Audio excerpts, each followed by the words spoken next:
To generate custom-size images with Gemini Nano Banana, follow these steps. First, start with a blank 1920 by 1080 canvas, which has a 16:9 aspect ratio.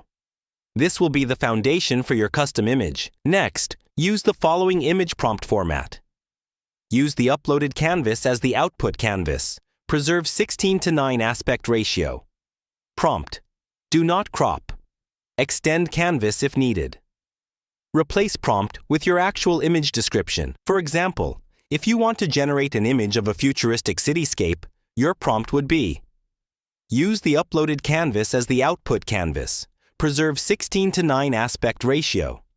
A futuristic cityscape with sleek skyscrapers and flying cars. Do not crop. Extend canvas if needed.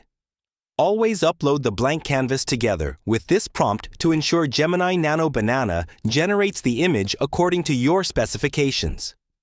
By following these steps, you can create custom-size images with a specific aspect ratio using Gemini Nano Banana.